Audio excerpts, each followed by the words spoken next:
जो इस सारे को सराउंड कर रहा होता है, सारे को इनक्लोज्ड कर रहा होता है बेसिकली। तो ये हमारे पास सुपीरियर रेडियो अल्नर जॉइंट बन रहा होता है हमारे पास, ठीक हो गया। और हमारे पास जो इन्यूलर लिगामेंट का लोअर मार्जिन होता है वो नेक को भी हल्का सा इनक्लोज कर रहा होता है, लेकिन नेक और ये हेड हमारे पास फ्री टू मूव होते हैं। ये हमारे पास एल्बो जॉइंट में रोल प्ले नहीं कर रहे होते, इनका भाई ये सुपीरियर रेडियो अल्नर जॉइंट होता है, इसीलिए ये फ्री टू मूव होते हैं, नेक भी और ये हेड भी हमारे पास रेडियस का। और इसके अलावा अभी हमारे पास नेक के ही बिल्कुल हम लोग अगर below the medial part of the neck जाएँ तो हमें ये रेडियल ट्यूबरोसिटी नज़र आती है। और रेडियल ट्यूबरोसिटी हमारे पास इसका एक एंटीरियर सरफेस होता है जो स्मूथ होती है और एक इसकी पोस्टीरियर सरफेस होती है जो रफ एंड होती है। तो ये हमारे पास head upper and.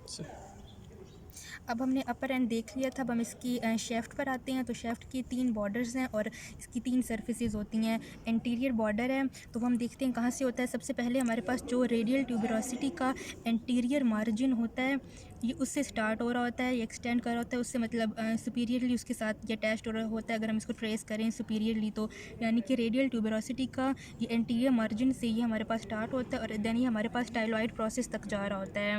Anterior border हमारे पास टाइलॉइड प्रोसेस तक जा रहा होता है।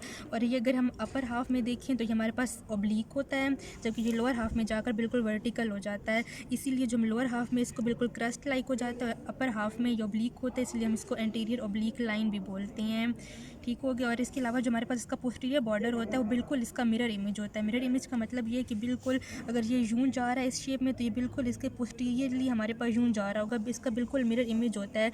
लेकिन ये हमें प्रोमिनेंट ज़्यादा सिर्फ अपने मिडल 1/3 पार्ट में ज़्यादा प्रोमिनेंट हो रहा होता है पोस्टीरियर बॉर्डर, ठीक हो गया। बाकी ये प्रोमिनेंट नहीं हो रहा होता, लेकिन ये बिल्कुल इसी का मिरर इमेज होता है इंटीरियर बॉर्डर का। और इसके अलावा इसका तीसरा बॉर्डर जो होता है वो मीडियल या शार्प बॉर्डर होता है। तो वो हमारे पास कहाँ से बिगिन हो रहा होता है, वो बिगिन हो रहा होता है रेडियल ट्यूबरोसिटी से ही बिगिन हो रहा होता है। और फिर देन हमारे पास अगर इसके लोअर एंड पे देखें तो ये हमारे पास एक ट्रायंगुलर इलोंगेटेड ट्रायंगुलर एरिया होता है। तो ये मीडियल बॉर्डर जो है ये हमारे पास इस इलोंगेटेड ट्रायंगुलर एरिया का पोस्टीरियर मार्जिन बना रहा होता है हमारे पास। तो ये इसके हमारे पास 3 बॉर्डर्स हो गए और 3 सरफेसेस होती हैं। तो ये एंटीरियर बॉर्डर था हमारे पास, एंटीरियर बॉर्डर और मीडियल बॉर्डर के दरमियान एंटीरियर सरफेस हो गई। यहाँ पे न्यूट्रिएंट फोरामेन होता है जिसमें न्यूट्रिएंट आर्टरी जारी होती है। और हमारे पास एंटीरियर बॉर्डर और पोस्टीरियर बॉर्डर के दरमियान ये लेटरल सरफेस हो गई है हमारे पास। लेटरल सरफेस का मिडल पार्ट रफ एंड होता है, ठीक हो गया। और ये वैसे भी लेटरल साइड की तरफ है तो ये लेटरल सरफेस हो गई हमारे पास। और मीडियल बॉर्डर के दरमियान और पोस्टीरियर बॉर्डर के दरमियान हमारे पास यहाँ पे ये पोस्टीरियर सरफेस होती है। सही।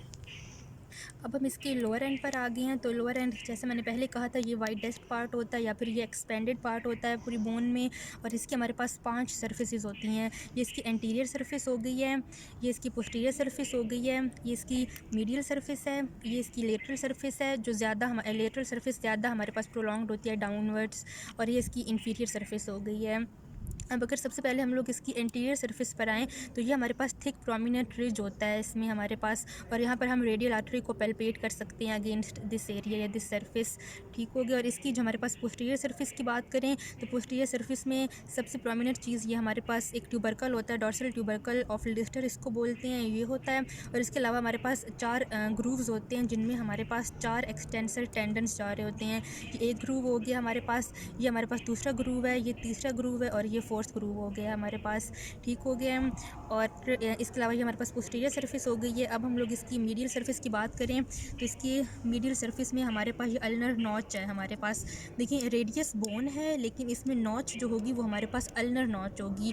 इसी तरह जो हमारे पास अल्नर बोन थी ना, अल्ना की जो बोन थी हमारे पास उसमें हमारे पास रेडियल नॉच होती है। और ये नॉचेस अब यहाँ पे हमारे पास मीडियल में ये जो हमारे पास अल्नर नॉच है ये हेड ऑफ द अल्ना यहाँ पर हमारे पास आर्टिकुलेट कर रहा होता है, यहाँ पर बाइंड कर रहा होता है। तो इसीलिए हमारे पास और अल्ना में हमारे पास उसका हेड जो है वो हमारे पास नीचे की तरफ होता है यानी इन्फीरियर सरफेस में होता है, लोअर एंड पे होता है। जबकि हमारे पास जो रेडियस का हेड है वो ऊपर होता है। इसीलिए हमारे पास जो अल्ना है उसके ऊपर यानी उसके अपर एंड में हमारे पास नॉच होती है रेडियल नॉच।